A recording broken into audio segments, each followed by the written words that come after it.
question again? Okay, hey Joanna, so it's 4 p.m. 4 p.m. Like over half a day without a phone. Any reflections? It's really frustrating not being able to just be in touch with everyone and see what's going on. Like making plans has been a lot harder because you have to plan in advance and make sure you show up on time.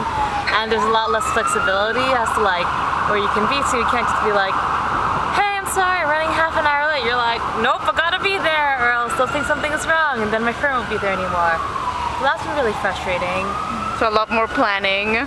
A lot more planning. Like I didn't realize how much I rely on my phone for things like just getting around the place. Like managed to find the bus stop with no problem, but if I didn't have my phone, that would have been really tricky trying to figure out like how to get from where we were at like 2nd and Avenue B down to the South Street Seaport or to this bike rental place.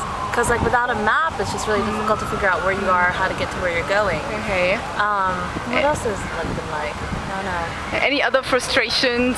Like, how does it feel not being like you're here with me and Serena now, but how about all your other friends? Like any anxiety? You don't know what they're doing? I mean, not so much anxiety. Like since I didn't plan anything with anyone, it's not like I have to be someplace else. But like you can't help but wonder like, is something else going on? Like what? Like who could be trying to get in touch with me that I haven't like told them about the session? You know, so it's not anxiety. Like I don't really feel the need to be checking my phone. It's just more like moments of downtime. Like if I happen to be waiting for someone or like just on the bus with nothing to do. Like usually I look at my phone and like read the news or play like a crossword game or draw something or to be some kind of communication. But without that, it's kind of like I'll have my notebook and I can draw. And like other than that, it's like, oh, there's like just a lot more information or like activities that I can't engage in otherwise. Okay, that's very interesting. Yeah, that's been what it's like so far. Okay, so are you looking forward to turn on your phone again? Sure. I mean, like, you know, now that I'm here with you and Serena and we're biking, it's like planned activity block, so it's fine. That's like, look we are. how beautiful that is. I don't need my phone for this. I think the only thing that might happen during the course of the next like bike riding thing is I might want to take a picture and I won't be able to. But then I'll take a mental picture and it'll be fine. It'll be fine. Yeah. Do you feel like without the technology you appreciate things like this more? No, because I tend to do this often enough anyways, and I've been quite aware of like paying attention to my surroundings instead of living in this purely like technology-based world.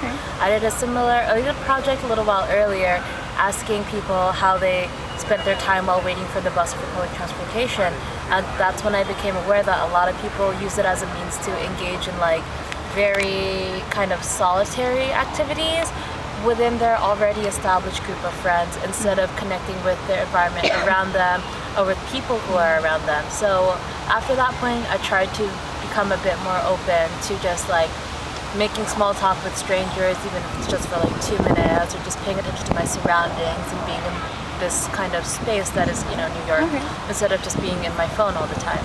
Perfect. Yeah. And how do you perceive the phone? What do you mean?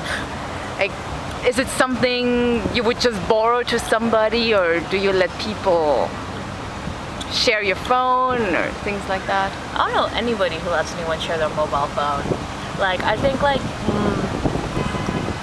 I don't know any of the actual statistics, but it goes from the 90s onwards, or like especially during the 90s, mobile phones, portable phones were like a luxury good, and they're still a luxury good today. Even if you have like a really old Nokia or something, it has your kind of personal history on it. It has your text message and conversations with other people. It has all of your contacts on it, and I don't think that's something that you would just share very lightly with anyone.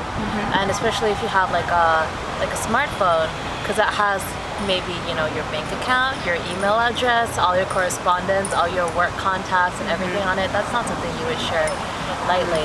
And there's just one instance where I had with my friend when we were looking at our phones over dinner, trying to like look up facts to share with each other, and she peered her head over to look at my screen, and I realized in that moment like that's such an intimate thing to do, to like share your screen with someone, because when you do, it means like you have nothing to hide and you're sharing something that's very personal. Because otherwise, like if you were on a subway and someone trying to look at your screen, what would your instinct be?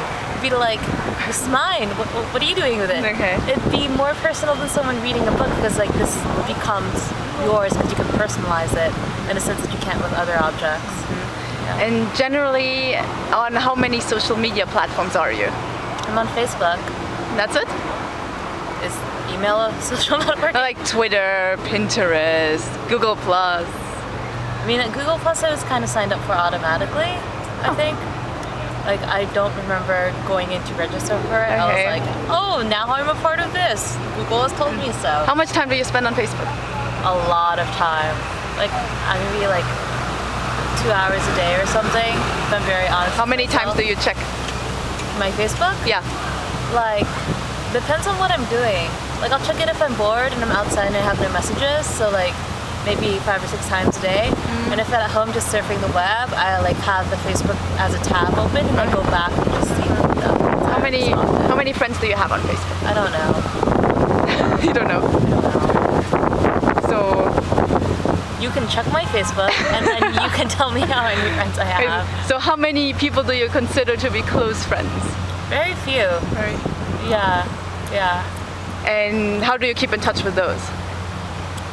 Email mostly. Email. Postcards and letters. I still write postcards and letters to them. You do? Yeah. Like actually handwritten? Yeah. We handwrite, we send each other packages. Nothing's nicer than like getting like a letter in the mail or like a package or something. That's very sweet. It is, it's really nice. It's special. love it. You take the time to physically read out words. Even if you can't read what the other person's written, it's still like, you took the time to put your thoughts down. I love it. You can send like real drawings that way too. That's what we do sometimes. So yeah, that's how I keep in touch. And Skype, of course. Skype. But more emails than Skype. Okay. Yeah. Perfect. Yeah. Thank you. Oh.